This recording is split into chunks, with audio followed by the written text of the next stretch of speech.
द्वापरयुग में युद्ध अपने चरम पर था। रावण और राम की सेनाएं आमने सामने थीं।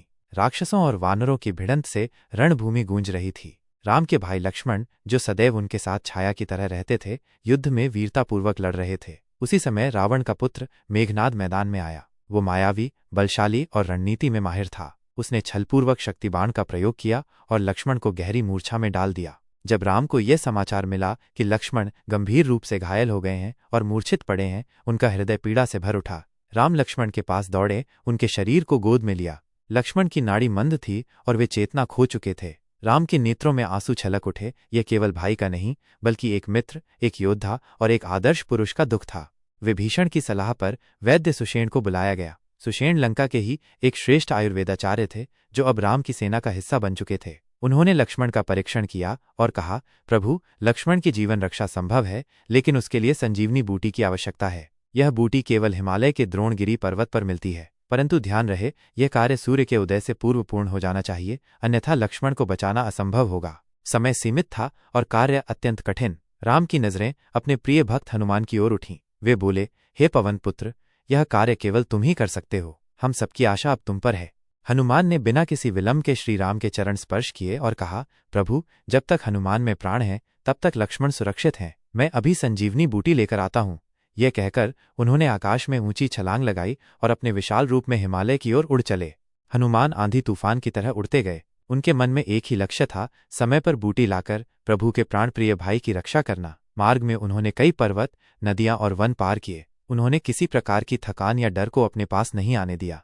जब वे द्रोणगिरी पर्वत पहुंचे तो वहां का दृश्य अत्यंत रमणीय था।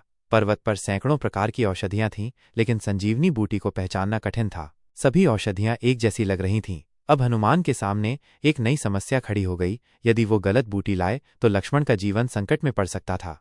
हनुमान ने एक क्षण सोचा और फिर उन्होंने वह अद्भुत निर्णय लिया जिसके लिए उन्हें युगों युगों तक पूजा जाएगा। उन्होंने द्रोणगिरी पर्वत का वो भाग ही उखाड़ लिया जिस पर संजीवनी बूटी थी। अपने विराट रूप में उस पर्वत को हथेली पर उठाकर वे पुनः आकाश मार्ग से लंका की ओर उड़ चले।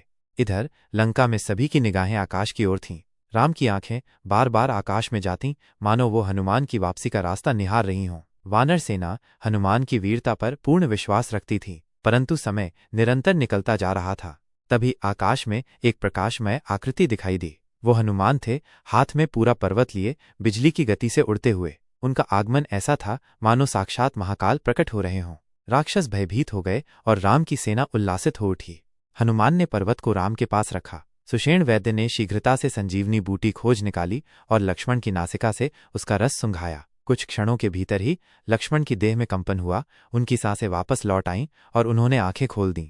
राम की आंखों से आंसू छलक पड़े। यह खुशी, संतोष और कृतज्ञता के आंसू थे। उन्होंने लक्ष्मण को हृदय से लगाया और फिर हनुमान की ओर बढ़े।